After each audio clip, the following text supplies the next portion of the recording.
Election జరుగుతుంది, మీరు vote హక్కు వినియోగించుకోబోతున్నారు. సో చాలా రోజుల క్రితం, చాలా రోజులు అవుతుంది ఎలక్షన్లు వాయిదాలు పడుకుంటా పలుమార్లు కార్మికుల పక్షాన కోర్టు పోవడం, మళ్ళీ వాయిదా పడడం, సింగరేణి ఇట్లా వాయిదాలు వేసుకుంటూ వచ్చింది. చివరికి ఈరోజు ఓటు మీరు వినియోగించే రోజు వచ్చింది. సో మీరు దీన్ని ఏమనుకుంటారు, మీరు ఏం కోరుకుంటారు? సింగరేణిలో మార్పు అనేది తప్పకుండా రావాలని కోరుకుంటున్నాను. ఏం మార్పు కోరుకుంటున్నారు సింగరేణిలో? ఎటువంటి మార్పు కావాలి మీ కార్మికుల పక్షాన? అనేక రకాల హక్కులన్నీ కొన్ని అది ప్లేడేల విషయంలో కానీ, కరోనాని ప్లేడేలు ఏం చేసారు అప్పుడు M-1 అని పెట్టారు. దానివల్ల ప్లేడేలు PhDలు అన్నీ సగం కట్ చేసారు. అసలు అది మాట్లాడదామంటే ఏ యూనియన్ కూడా మాట్లాడలేకపోయింది ఇంతవరకు. ఇంకా ఇంటి రుణము దాదాపు 10 లక్షలకు అయితే లేదు, దాన్ని కూడా కొంచెం పెంచుకోవాలని ఏ కార్మికునికైనా ఉన్నది. ఉన్న రేట్ల పరంగా చాలా రేట్లు ఘోరంగా పెరిగినాయి. అది ఇంటి రుణం అనేది కూడా పెంచాలి. ఇప్పుడు మీ రెండు గుంటల స్థలం ఇస్తామంటారు, అది కూడా ఇస్తే బాగుంది. ఇప్పుడు అధికారులకు ఇచ్చారు, మరి కార్మికులకు కూడా ఇవ్వాలని కోరుకుంటున్నాం కదా మేము కూడా. మరి గత ప్రభుత్వం తెలంగాణ అప్పుడు సకల జిల్లా సమ్మె జరిగినప్పుడు కానీ, తెలంగాణ ఉద్యోగం జరిగినప్పుడు కానీ, ఈ సింగరేణి కార్మికుల పాత్ర ముఖ్యమైనది, అత్యంత ముఖ్యమైనది. సో మీకు ఆ ప్రభుత్వం TRS ఏర్పడ్డాక దాని అనుబంధ సంస్థ తెలంగాణ బొగ్గు గని కార్మిక సంఘం అధికారం. సో మీకు అప్పుడు ఈ న్యాయం జరగలేదా? మీ అట్లు మీకు ఎటువంటి కొంతవరకు చేసిండు, కొంతవరకు చేయలేదు. మీ కార్మికుల నిధులు తీసుకుపోయి సిరిసిల్ల గజ్వేల్ ఇప్పటికి కూడా 29,000 కోట్లు కూడా ప్రభుత్వం వాడుకున్నదని చెప్తుండ్రు యూనియన్. అది ఏ యూనియన్ పిలిస్తే ఆ యూనియన్ 29,000 కోట్ల రూపాయలు తెప్పిస్తాం మేము రిటర్న్ అని అంటాను. అది మన కార్మికులకు ఉపయోగపడేటట్టు చేద్దాం. దేనిదైనా కూడా కొంచెం గతంలో లాభాల్లో ఉన్నటువంటి సింగరేణి తెలంగాణ ఏర్పడ్డాక TRS ప్రభుత్వంలో 500 కోట్ల అప్పులోకి కూరుకుపోయిందని అనుకున్నారు. దీని మీద మీరేమంటారు? కేసీఆర్ ప్రభుత్వం కార్మికుల పక్షాన కార్మికులను పట్టించుకోక ఇన్కమ్ ట్యాక్స్ కానీ, మీరు అన్నట్టు ఇల్లు కానీ, ఇన్కమ్ ట్యాక్స్ రాష్ట్ర ప్రభుత్వం దగ్గర ఏం లేదు కదా, కేంద్ర ప్రభుత్వం దగ్గర ఇన్కమ్ ట్యాక్స్. అదే ఇప్పుడు వీళ్ళు ఏదో సేల్స్ డిఫరెంట్ విద్యాలు కేసీఆర్ తర్వాత, ఇప్పుడు కేసీఆర్ వచ్చిన తర్వాత అది అయింది వాస్తవానికి. సరే, మరి ఇప్పుడు మీరేం కోరుకుంటారు? ప్రభుత్వం మారి ముందు కూడా ఉంది అనిపీట్, కానీ ఇప్పుడు ఎక్కువ అవుతాను. ముందు కూడా ఉంది అనిపీట్. ఇప్పుడు ప్రభుత్వం మారింది, కొత్త ప్రభుత్వం వచ్చింది కాంగ్రెస్. సో మరి ఈ ప్రభుత్వంలో మీ కార్మికుల పక్షాన మీరు మీ కార్మికుల పక్షాన ఏం కోరుకుంటారు? ఇప్పుడు ఇందాక వాళ్ళు అనే ఒక్కొక్క యూనియన్ కొన్ని డిమాండ్ ఇచ్చిండ్రు. CIT 12 ఇచ్చింది, వీళ్ళు AITs వాళ్ళు, IMTs వాళ్ళు అనేక రకాల వాగ్దానాలు ఇచ్చారు. ఇవన్నీ అందులో సాధ్యాసాధ్యాధారాలు ఎంతవరకు వీళ్ళు యూనియన్ చేస్తాయో, మరి ఇప్పుడు ఏ యూనియన్ గెలవబోయే అవకాశం ఉందో మరి. అంటే ముఖ్యంగా మీరు ఏం కోరుకుంటారు? మీ కార్మికులకు ఏం కావాలనుకుంటున్నారు? మీ హక్కులు మార్పు కావాలి. అంటే ఏ విధమైన మార్పు? ఎట్లా మార్పు అంటే ఇది ఇందాక చెప్పినా కదా, నాకు ఏదైనా కూడా కొంచెం లేడీల విషయంలో కానీ, PhDల విషయంలో కానీ, చిన్నగా తప్పు చేస్తేనే కార్మికుని సస్పెండ్ శాసకులు ఇలాంటివి ఇచ్చేయడం, అదే అధికారులు తప్పు చేస్తేనే వాళ్ళకి ఇవ్వలేకపోవడం, అట్లా గట్టిగా మాట్లాడే యూనియన్ లీడర్ కావాలి ఏదైనా. అదే మా కార్మికునికి ఎందుకు ఇచ్చిన వాళ్ళు కాదు, మీ అధికారి తప్పు చేస్తే ఎందుకు ఇస్తలేరు? మరి వాళ్ళే కూడా కొన్ని మిస్టేక్లు ఉంటాయి కదా, మా ఏ మిస్టేక్లు ఉంటాయా? మరి వాళ్ళు ఏమో అట్లా ఎదిరించి మాట్లాడే యూనియన్ లీడర్ కావాలి. దమ్మున నాయకత్వాన్ని, దమ్మున లీడర్ కోరుకుంటారు. దమ్మున నాయకత్వం, దమ్మున లీడర్ కావాలి. చెప్పండి పెద్ద మనుషులు. చాలా రోజుల క్రితం పలుసార్లు వాయిదాలు పడుకుంటా సింగరేణి ఎన్నికలు కోట్లు మెట్టెక్కుకుంటా చివరికి ఈరోజు అమలులోకి వచ్చింది. ఈరోజు మీరు ఓటు హక్కు వినియోగించుకున్నారు. సో మీరు ఏం కోరుకుంటారు? మార్పు కావాలని కోరుకుంటున్నాను. అంటే ఏ విధమైన మార్పు కావాలని కోరుకుంటున్నారు? ఇంతకుముందు మా కార్మికులకు ఎటువంటి లాభాలు లేవు, అన్ని నష్టాలే జరిగినాయి. ఇక నుండి ఆయన కొంచెం లాభంగా జరగాలని మార్పు కోసం మేమైతే ఓటు హక్కు వినియోగించుకున్నాం. మరి ఇప్పుడు మీకు కావాల్సిన మీ హక్కులు ఏంటి, ఏమి కోరుకుంటారు? ఇప్పుడు ప్రభుత్వం మారింది, గత ప్రభుత్వం TRS, అప్పుడు తెలంగాణ బొగ్గు గని కార్మిక సంఘం, మీ కార్మికుల నిధులు తీసుకుపోయి సిరిసిల్ల, సిద్దిపేట, గజ్వేల్ అక్కడ సిఎస్ఆర్ నిధుల కింద వాడుకున్నని ఆరోపణలు ఉన్నాయి. సో మరి ఇప్పుడు ప్రభుత్వం మారింది. ఈ ప్రభుత్వాన్ని, కొత్త ప్రభుత్వంలో మీ కార్మికుల పక్షాన మీ కార్మికులు మీకోసం ఏం కోరుకుంటారు? మా కోసం కోరుకునేది మాకు కార్మికులకు సొంతింటి కళ అనేది ఇప్పటి నుంచి అట్లనే ఉండిపోయింది. మాకు ఇంతవరకు నెరవేరలేదు. మేము రిటైర్ అయిన తర్వాత మా డబ్బులు భూమికే సరిపోతలేవు. కాబట్టి మాకు ఒక ల్యాండ్ ఇచ్చి ఇల్లు కట్టుకోవడానికి ఏమన్నా ఇస్తే అది ఒక మా డిమాండ్. బాగా ఆ మార్పు కావాలి.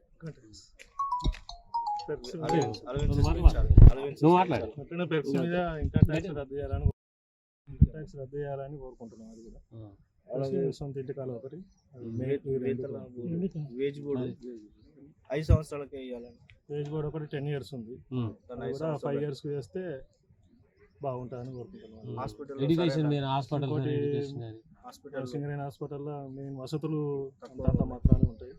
కాబట్టి కార్పొరేట్ హాస్పిటల్ లేక ఒక మల్టీ స్పెషాలిటీ హాస్పిటల్. ప్రభుత్వం మారింది కదా, కొత్త ప్రభుత్వం వచ్చింది.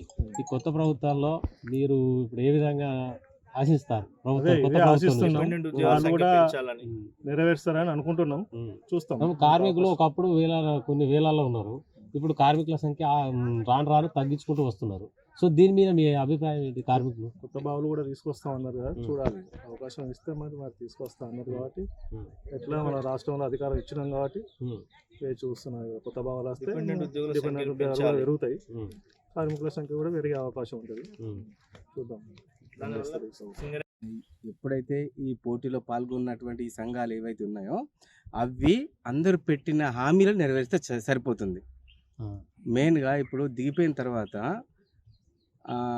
చాలామంది ఇల్లు కట్టుకోలేని పరిస్థితిలో ఉన్నారు. వచ్చిన డబ్బులన్నీ తీసుకుపోయి ఇల్లు కడుతున్నాడు, తర్వాత రేషన్ కార్డు బియ్యం తింటున్నారు చాలామంది.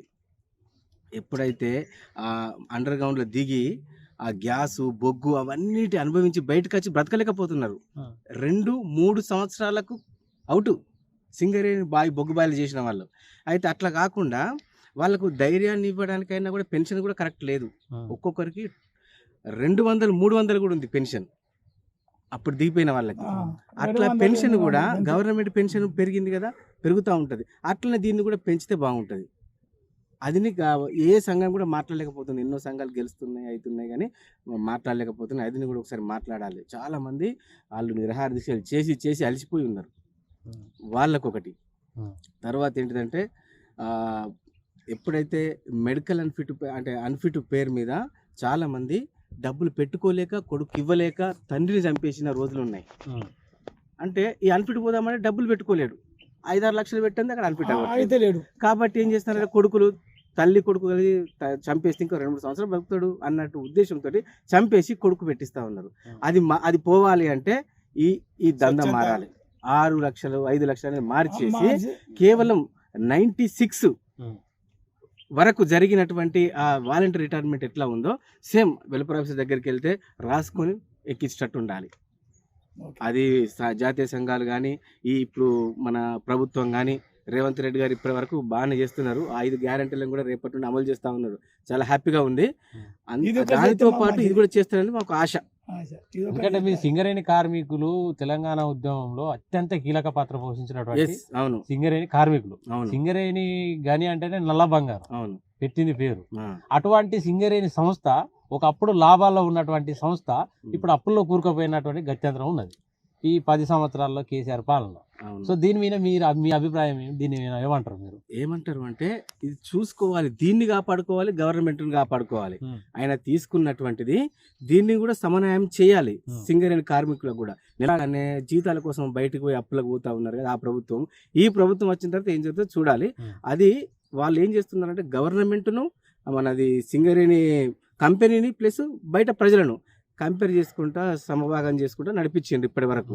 దాని ద్వారా మాకేం నష్టమేం జరగలేదు ఇప్పటి వరకు లాభాల్లో. కానీ ఈ ప్రభుత్వం టీఆర్ఎస్ ప్రభుత్వం వచ్చిన తర్వాత ఎప్పుడు కూడా తక్కువగా తీసుకోలేదు. ఇంత కూడా మేము అంతకుముందు ఎప్పుడు తీసుకోలేదు లాభాల పైసలు అయితే. కాబట్టి ఇప్పుడు కూడా ముందు అట్లనే చేస్తారని మేము అనుకుంటున్నాం. చివరిగా మీరు ఇప్పుడు ఈ ప్రభుత్వాన్ని కోరుకునేది, కొత్త ప్రభుత్వాన్ని కోరుకునేది ఏంటంటే మీరు పెట్టిన అమలు హామీలను అమలు చేయాలి. తర్వాత ఈ పెన్షన్స్ ఎవరైతే వృద్ధాప్యంలో ఉన్న పెన్షన్లు బయట గవర్నమెంటే 3,000, 4,000 అట్లా ఇస్తూ ఉన్నాయి. వాళ్ళకు 200, 300 అండర్ గ్రౌండ్ చేసి 30-35 సంవత్సరాలు చేసి దిగిపోయినాయి నీకు 300, 500, 1000 అట్లా వస్తుంది. దాన్ని మార్చేసి దాన్ని ఏమైనా పెంచి దీన్ని ఇది తీసేసినా మంచిదే వాళ్ళకి. మాకు ఇంకంటే తీసేయాలి అట్లా సో మీరు ఓటు హక్కు వినియోగించుకున్నారు. సో ఇప్పుడు మీరు ఏం కావాలని కోరుకుంటారు? ప్రభుత్వం మారేది, కొత్తగా ఏర్పడింది కాంగ్రెస్ ప్రభుత్వం. సో దాని తర్వాతనే ఈ ఎలక్షన్లు రావడం. ఎందుకంటే గతంలో అనేక సార్లు వాయిదాలు పడుకుంటూ తోటు మెట్లు ఎక్కుంటూ పడుతూ లేస్తూ ఈరోజు చివరికి ఎలక్షన్లు మీరు ఓటు వేసుకునే సమయం వచ్చింది. సో దీన్ని మీరు ఏ విధంగా చూస్తున్నారు? మీరు ఏ హక్కులు కోరుకుంటున్నారు? మార్పు కావాలనుకున్నాము. ఒకటి మార్పు అంటే ఏ విధంగా, ఏ మార్పు కావాలనుకుంటున్నారు? అంటే గవర్నమెంట్ మారితే మాకు కొంచెం బెనిఫిట్స్ అనేటివి వస్తాయని మేము భావిస్తున్నాం. ఈ 250 ఇప్పిస్తామని ప్రతి యూనియన్ చెప్తుంది. ఇప్పుడు ఏ యూనియన్ గెలిచినా చేయడానికి ఓకే అంటున్నారు. మ్యాక్సిమం ఏఐటీసీ వస్తుందని మేము భావిస్తున్నాం. అది వస్తే మాకు ఇప్పుడు పెర్పై ఇన్కమ్ ట్యాక్స్ దాని మీద ఇస్తామన్నారు, ఇన్కమ్ ట్యాక్స్ మాఫీ. మరి ఏఐటీసీ రావాలని మీరు అనుకున్నారు? ఇప్పుడు టీఆర్ఎస్ గతంలో గెలిచినప్పుడు తెలంగాణ బొగ్గు కానీ కార్మిక సంఘం అనుబంధ సంస్థ. సో అట్లా రెండు కంబైండ్ అయ్యి కోఆర్డినేషన్ చేసుకుంటూ కార్మికుల పక్షాన నడుచుకుంటూ పోయింది.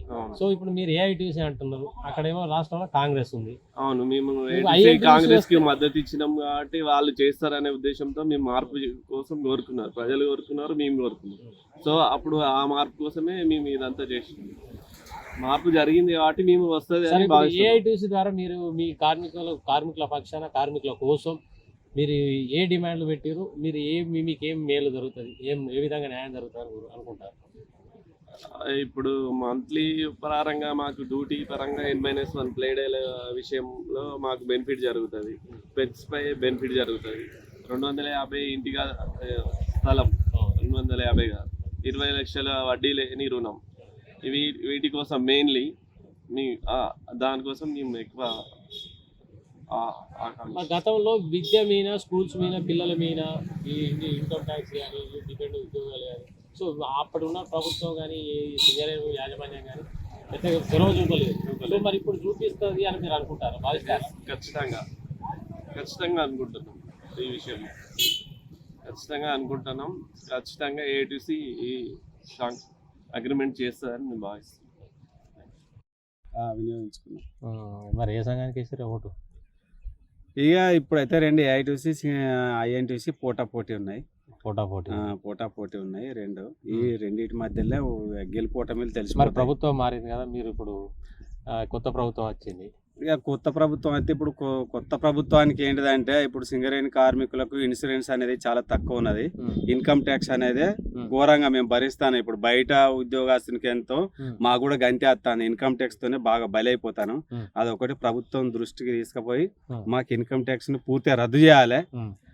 ఇంకోటి ఏంటంటే ఎవరైనా కార్మికులు సీనియర్ కానీ జూనియర్ చనిపోతే 10 లక్షలు 15 లక్షలు గదే ఉన్నది. ఈ యూనియన్లు కూడా బాగా అదైపోయినాయి. అది ఒకటి ప్రభుత్వం తెలుసుకొని వెంటనే ఇన్సూరెన్స్ అనేది, ఇప్పుడు జగన్ గారు ఆంధ్రాలో స్టీల్ కంపెనీలో చనిపోతే ₹1 కోటి ఇచ్చిండు. అటువంటి సింగరేణి సంస్థ ఇట్లా ₹1 కోటి ఇన్సూరెన్స్ కూడా ఉండాలి. ప్లస్ దిగిపోయినాక వానికి అడుక్కునే పరిస్థితికి వస్తుంది. కార్మికుడు 30 ఏళ్ళు 35 ఏళ్ళు సర్వీస్ చేసి కూడా బయటకు పోతే వానికి ఏం లేదు. వాడు 3 ఏళ్ళలోనే ఉన్న పిల్లలు వీడిని పీక్క తింటే మళ్ళా బిచ్చం ఎత్తుకునే పరిస్థితికి వస్తుంది. అట్లాంటిది లేకుండా వానికి సొంత ఇల్లు కట్టియాలి, లేదా పదవాన్ని ఇచ్చి వాడు మళ్ళా అయ్యో సింగరేణి ఉద్యోగం చేసిన అని గర్వంగా ఉండేటట్టు ఉండాలి. అటువంటి సిచ్యువేషన్ రావాలి సింగరేణి కార్మికులకి. ఓకే, ఇప్పుడు తెలంగాణ ఉద్యమంలో సింగరేణి కార్మికుల మెయిన్ పాత్ర ఉన్నది మా కార్మికులదే, అగ్రభాగం మీది. సో మీరు అప్పుడు టీఆర్ఎస్ గవర్నమెంట్ ఫామ్ అయినాక గెలిపించినాం మేము. తెలంగాణ బొగ్గు కానీ కార్మిక సంఘం 10 సంవత్సరాలు ఉన్నది. సో మీకు ఏ విధమైన న్యాయం జరిగింది? అన్యాయం జరిగింది అయితే అన్యాయం అంటూ ఏం జరగలే. కార్మికులకు అప్పుడు న్యాయమే చేసిండు ఆయన.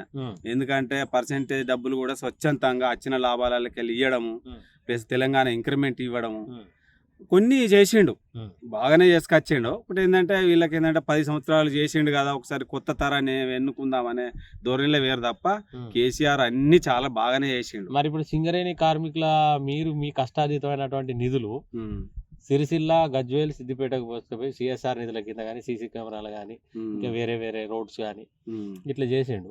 అది ఎంతవరకు మీరు ఏ విధంగా చూస్తున్నారు కార్మికులు? ఏ కార్మికులు అంటే ఇప్పుడు గవర్నమెంట్ ఏ గవర్నమెంట్ ఉన్నా గవర్నమెంట్ వాళ్ళదే సంస్థ నిధులన్నీ వాళ్ళే కాబట్టి రేపు లోటుపాటు అయినా ప్రభుత్వమే చూసుకుంటుంది కాబట్టి అవి పెద్ద పెద్ద ఇక మన స్థాయిలో ఉండవు.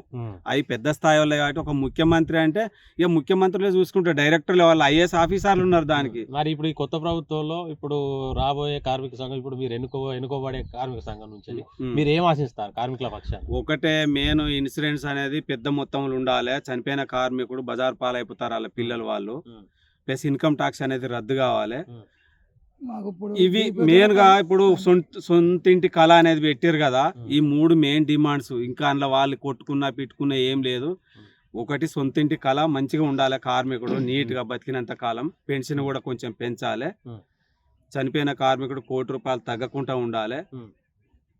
ఇవి ఇన్కమ్ ట్యాక్స్ అనేది పూర్తిగా రద్దు కావాలి. అది మన స్టేట్ గవర్నమెంట్ భరించాలి. ఇది ఒకటైతే మా కార్మికుల యాజ్ఞ.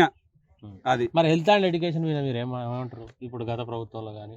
హెల్త్ అండ్ అంటే అది ఇప్పుడు సింగరేణి కార్మికులకు కంపెనీ భరించుకుంటుంది కనుక కంపెనీ హాస్పిటల్స్ ఉంటుంది, దానికి హెల్త్ కు సంబంధం లేదు.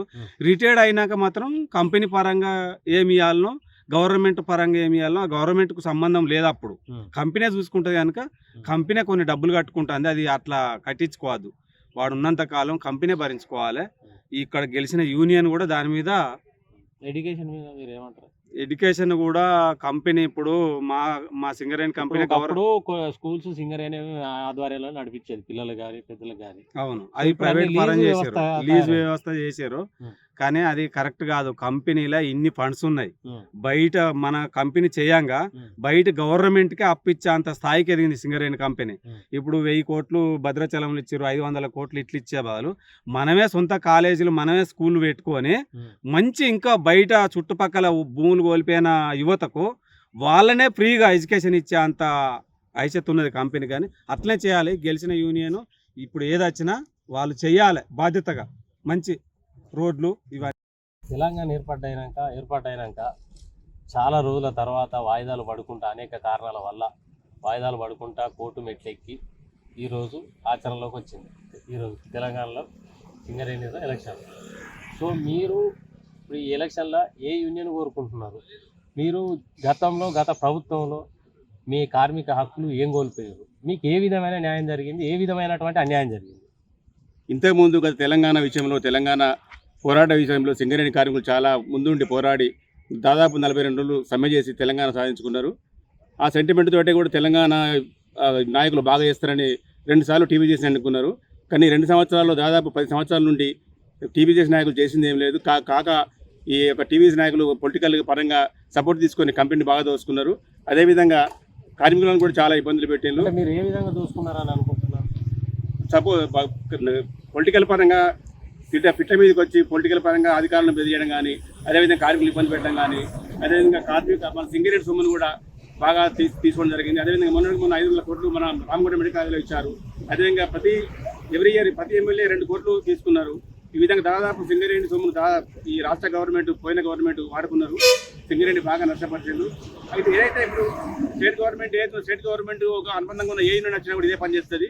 ఇప్పుడు అదేవిధంగా ఇప్పుడు ఐఎన్టీసీ తెలంగాణ గవర్నమెంట్ సపోర్ట్తో పోటీ చేస్తున్నది. ఐఎన్టీసీ ఓటేసినా కూడా ఇది సేమ్ అట్లనే జరుగుతుంది. కాబట్టి కార్మిక సోదరులందరూ దాదాపు అందరూ ఏఐటీసీకి ఎర్ర జెండాకి ఓటేస్తామని నిర్ణయించుకున్నారు. ముందు ఏఐటీసీ ఎర్ర జెండా గెలుస్తుందని కార్మికులందరూ అనుకుంటున్నారు. అదే గెలుస్తుంది సత్యం. అది ఇప్పుడు గతంలో సింగరేణి ఇప్పుడు కార్మికుల పొంగు బంగారంగా పిలువబడే సింగరేణిలో కార్మికుల పాత్ర ముఖ్యమైనది. సో మీరు కష్టం చేస్తే మీ కష్టాన్ని మీ చెమట చుక్కలను గత ప్రభుత్వం కేసీఆర్ మాజీ ముఖ్యమంత్రి గారు సిద్దిపేట గజ్వేల్ సో నిధులు సీసీ కెమెరా కానీ సీసీ కెమెరాల నిధులు కానీ సిఎస్ఆర్ ఫండ్స్ కానీ తీసుకుపోయి అక్కడ డెవలప్ చేసుకున్నది. సో దాన్ని మీరు ఏ విధంగా చూస్తారు? అందుగురించే కదా ఇప్పుడు మొన్న టీఆర్ఎస్ ప్రభుత్వం బీఆర్ఎస్గా మారిన తర్వాత పోటీ తర్వాత కోల్ పెయింట్లు ఒక్క ఎమ్మెల్యే కూడా గెలవలేదు. కేవలం టీబీఎస్ చేయబట్టే బీఆర్ఎస్ మీద ఆపోజిట్ చేయబట్టే మొత్తం ఎమ్మెల్యే సీట్లను పోయినవి. అది కూడా వాళ్ళకి తెలిసింది. కాబట్టి అందుగురించే టీబీఎస్ని ఓడించే అవకాశం ఉన్నది. బీఆర్ఎస్ కంప్లీట్ ఆల్రెడీ ఓడిపోయింది. ముందు కూడా ఇప్పుడు ఏదైతే గవర్నమెంట్ ఉందో గవర్నమెంట్ సపోర్ట్ ఉన్న ఐఎన్టీసీ కూడా ఓట్లేసే పరిస్థితి ఇక సింగరేణిలో ఎవరు లేరు. కంపల్సరీ ఏఐటీసీకి ఓటేసి గెలిపించే ప్రయత్నం జరుగుతున్నది. ఏఐటీసీ గెలుస్తుంది. ఏఐటీసీకి పోరాట చరిత్ర ఉన్నది. 100 ఏళ్ల చరిత్ర మన ఏఐటీసీకి అనుకున్నది. కాబట్టి ఈసారి కార్మికులందరూ ఏఐటీసీకి మొగ్గు చూపుతున్నారు. ఏఐటీసీ గెలిపిస్తున్నారు. ఇప్పుడు ప్రభుత్వం మారింది. గత ప్రభుత్వం 10 సంవత్సరాలు పాలించి ప్రభుత్వం మారి 15 రోజులు అయింది. కొత్త ప్రభుత్వం వచ్చింది. సో సో ఈ కొత్త ప్రభుత్వంలో మీ కార్మికుల గురించి మీరు ఏం కోరుకుంటారు, ఏం కావాలనుకుంటారు?